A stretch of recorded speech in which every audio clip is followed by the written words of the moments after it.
It's time for the biggest story of the day. This is What Made the Cut with JJ and Alex on 97.5, the KSL Sports Zone. The Las Vegas legend. We got two Las Vegas legends in the house today. We sure do, dang it. I don't know. But one legend got the best of the other on the basketball court back in the day, and we bring him in right now. 20 years later. JT joins us. Jonathan Tavernari, the BYU legend. JT, what's up? 20 years later, I remember it like it's today. That was crazy. It was a long time ago. The thing is, when you first got to BG, and we were playing you guys in the small gym in the old BG, and you came in the second half and kind of went ham, and I'll never forget that. That was bad. I think JT forgot it. Oh, because he's had many moments like that. That's nothing to him. From AAU ball to that, that's nothing to him. I most certainly have not, JJ. You don't forget those moments, do you? Oh man. Nah, hey man, it's the real house of glory. Bishop Gorman was always a little fancy, but nowadays, Slide, that campus, man, hey, we went down there this past year for football. We did a football game down there, Lone Peak and Bishop Gorman. JT, what? That camp, it's a college. It looks like a Division I campus, man. It is wild. Yeah, man. We went there, and the very next week I went to West Virginia. I'm like, this is identical. This is crazy. Yeah. And, Coach Rice, the head coach there, let us hang out in his office. We did the radio show in Coach Rice's office. Security. While we were down there. Y'all got everything down there, man. It's pretty wild. It was nice. It's a good setup down there. Great tradition there in a lot of different sports. You're a part of that. Big week for BYU. Big test on Saturday. Got to get your instant reaction. Well, not your instant reaction. Your reaction from that win Saturday against Iowa State, a win that BYU, it feels like they absolutely had to have. Well, they finally gave BYU their signature win for the season. They came so close a number of times with Arizona, with UConn. They really weren't in a game with Houston or Texas Tech, and so BYU really needed that. Obviously, AJ DeBonsa put on an epic performance. Many media pundits after said that it was the best two-way performance of the season, where the brother had, darn near a triple-double while also locking down one of the best scorers in college basketball, playing the whole game. But I want to be careful as I say this, because I don't want to minimize what AJ did, right? But if it wasn't for Hadim Boop, and if it wasn't for Mihailo Boskovic, BYU doesn't win that game. And so to me, again, right, I don't want to minimize an epic performance of AJ, but man, like seeing Mihailo have arguably his best game as a BYU Cougar, if they can get that type of effort from him night in and night out, along with, Robert, right? I mean, if last week we were talking, JJ, and I know, Sly, you weren't here, but, you're following BYU. But if I were to tell you, Sly, and say, hey, BYU won and Robert Wright only had 9 points, you'll be like, there's no chance that happened. It's impossible. And so against a top 10 team, right? No chance. Exactly. And so it's like there's a world where can you, maybe trim down AJ's usage a little bit, lift up Roberts, while you can get some of these other guys off the bench to actually step up and do what they're supposed to do. Yeah, man, I say no. I mean, listening to AJ in that press conference after the game, he looked like he didn't even play. He's like, I played 40 minutes. I'm in shape. I run all the time. This is what I do. I'm the best player in the world. This is what I do. So I'm like, ride that horse, man. He is the guy. He wants to be that guy. And a couple questions later, I'll ask you about the moments when we get into the bracket conversation. But again, at this Iowa State, when you're talking about role players, JJ and I were kind of alluding to this yesterday when we were talking about the NBA and developing guys and what the Jazz are going to, have to essentially do and how important these role players are. Of course, you have your stars. And in my example, yesterday was the Boston Celtics, right? I'm a Lakers guy, and so the Celtics just whipped up on the Lakers on Sunday. But just seeing how the Lakers or how the Celtics are formed, and how Jason Tatum isn't there, but Jaylen Brown is there, and then you got guys like Peyton Pritchard and all these other role players that step up and they don't miss a beat. They're still one of the best teams in the entire NBA. That's essentially what happened with BYU. AJ DeBosa put on his performance, but you had Boscovich, you had Mboop that came up and made incredible plays, and not just scoring, but being facilitators, being defensive guys. So how important are these role players to this team's success, especially with guys like Richie Saunders out? Well, I mean, Salah, you hit the nail right on the head. AJ is a superstar, and what do you do with superstars? You surround them with role players. Mm-hmm. And it's that has been the thing that has been missing for BYU. Now, when Richie Saunders was still playing, between the three of them, right, between the big three, Robert Wright, AJ DeBansa, and Richie Saunders, you could get away with role players not stepping up because you knew that three-headed monster, at minimum, two of them were going to be there making the game competitive. But, with Richie out, a lot of different factors are coming into play. Who's going to be the primary source of three-point shooting on the perimeter? Well, Mihailo stepped in and became that guy. Who's going to be a guy that is going to hustle and help on offensive rebounds? Well, Hadim Mboop became that guy. And so you're going to have to do it by committee. And I know that this is something you're going to relate to, right? Because aside from our scholarship check and, eventual Pell Grant that sometimes we qualified for and sometimes we didn't. I have an issue with these guys not performing, because when you're getting $100,000, $200,000, $300,000 and the brother can knock down a 3-point shot wide open, I have a problem with that, right? And so to me, it's one of those things that somebody has to do it, because now you're talking about there is a professional motion in place where guys are getting paid to play. And, Rob is doing what he's supposed to do. AJ is doing what he's supposed to do.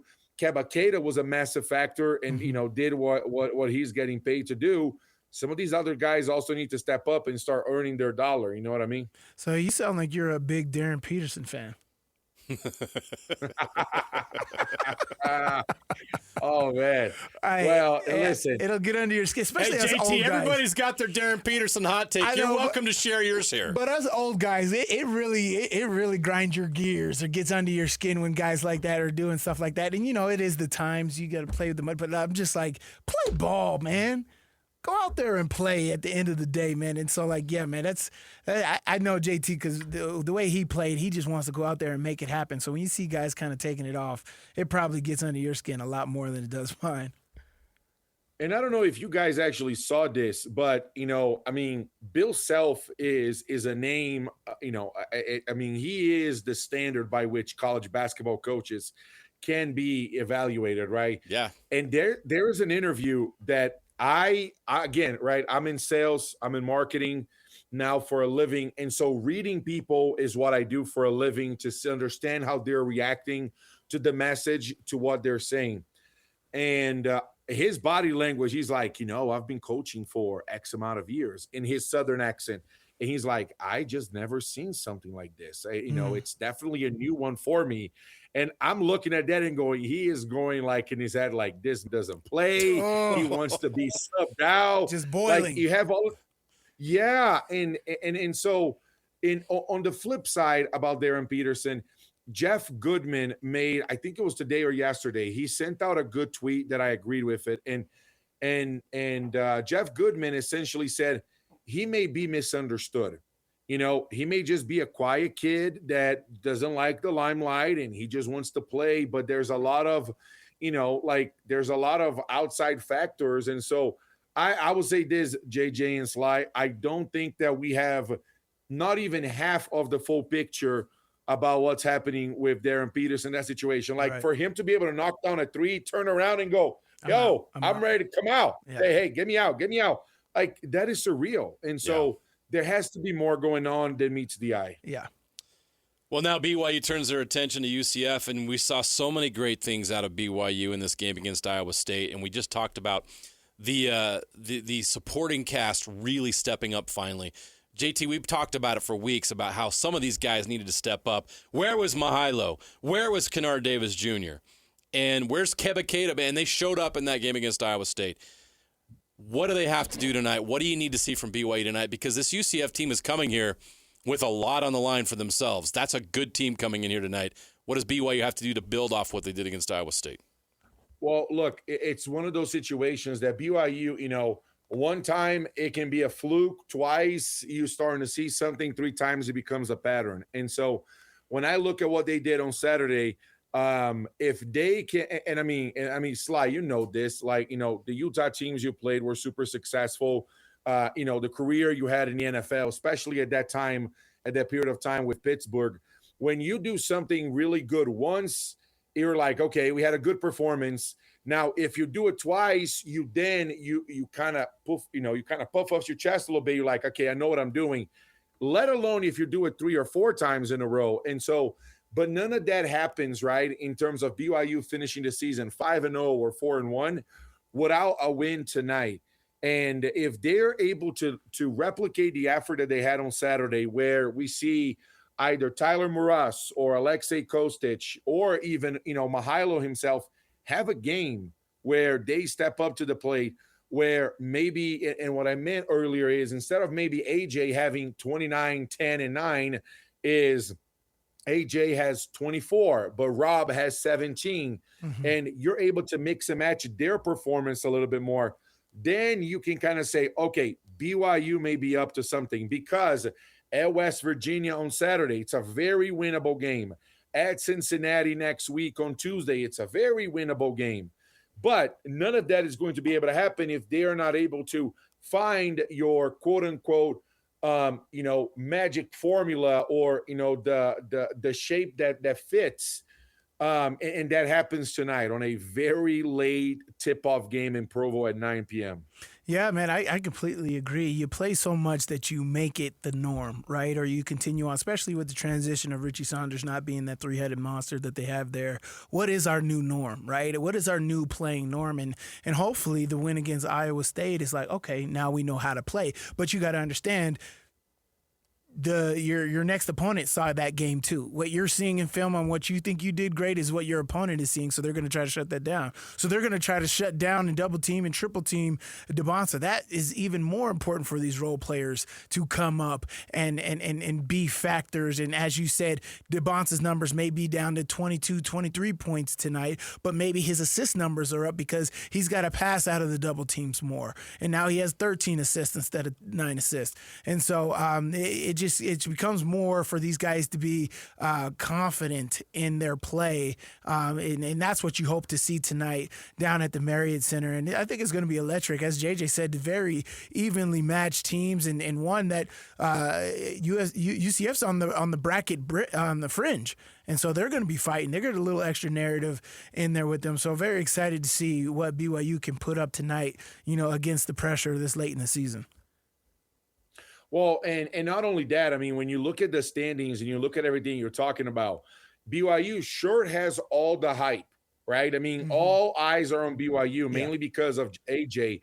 But when you actually look at the records and you look at the standings, UCF and West Virginia and Cincinnati, they're much closer to BYU than, the media hype is going to be, because they don't have the potential number 1 pick in the draft. And so I think you're spot on, like as you're preparing games and you're watching film, that, hey, they did this really well last night. How can we stop it? And then that becomes a games of counters and double counters and secondary counters. And again, it will be a fascinating game tonight, because if BYU is able to turn a corner and have a back-to-back performance against a team that they're right there. I mean, BYU has all the potential to finish in 5th place, but if you actually look at it, they can actually finish as low as almost 9th or 10th in the conference, because of all of these games that they have stacked against teams that they're very much competing against. And so, I think that you look at the very positive of BYU is, it's back and Richie's playing well. And, without Richie, they finally had a good game. But nevertheless, they're going to have another challenge, because UCF is not just going to come and be like, oh, we love BYU. And all these BYU guys are so nice. And these black uniforms, what a sight to see. They're not going to roll over. They're coming for a battle, because to your point, Sly, it will be a massive resume builder for them to beat BYU on the road, to get them out of that, last 4 in, first 4 out territory for the NCAA tournament. Big game tonight for sure, and another chance for BYU fans, and they're running out of chances to see A.J. DeBonce in a BYU uniform. This is a special generational player, and so every game to get to see this guy play, especially in the Marriott Center, is incredible. And he's going to have a big game tonight. But if he continues this tear, JT, I think he's going to be the Big 12 Conference Player of the Year, which would be an incredible feat when you look around and see all the talent in this conference. But how sustainable is 40 minutes a night for this guy, as great as he is? You played with great players. 40 minutes a night each and every game it's a lot to ask. Can he do this? I mean, so I think Salai would agree with me. The competitor in us would say, absolutely. You just roll the ball. Not even a I'm question. ready for another possession. Yeah. Yeah. I but to your point, JJ, I personally, I don't think that – I think it's sustainable for now. To me, it becomes a concern in 2.5 and 3 weeks when he is playing at the Big 12 tournament and he has to play 3 games in 4 days. Yeah. When he potentially has to play 4 games in 5 days. Right. I don't think that's sustainable. It can lead you to conversations about injury, especially because as you go to the NCAA tournament, you're going to play, because of BYU and the religious institution, you're going to have to play Thursday and Saturday. Now, I fully believe that he's able to play 40 minutes on Thursday and then 40 minutes on Saturday.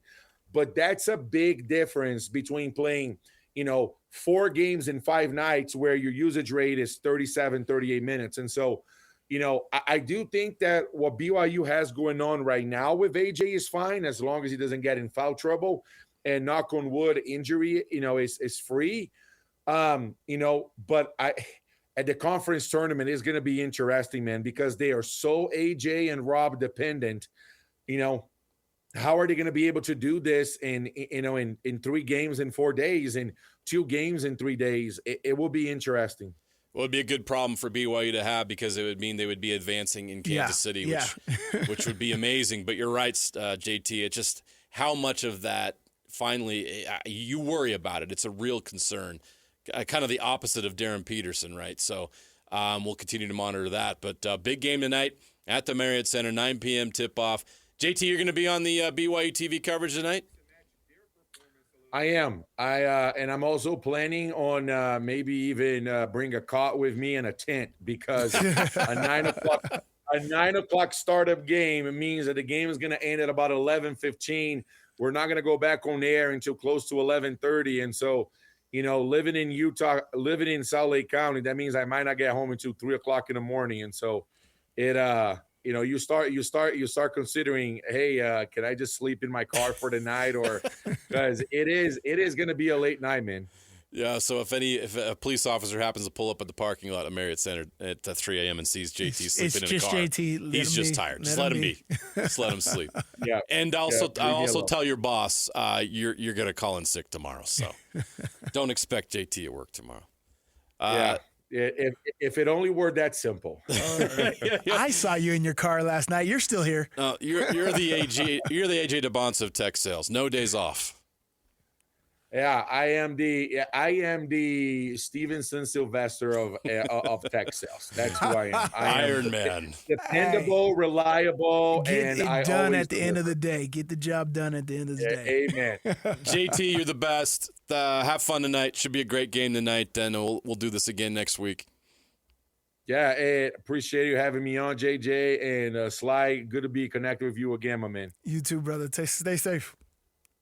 All right, Jonathan Tavernari, former BYU Cougar star, and you can see him tonight on BYU TV's pre-halftime and post-game coverage of BYU versus UCF, a big game in the Big 12 tonight, tipping off at 9 p.m.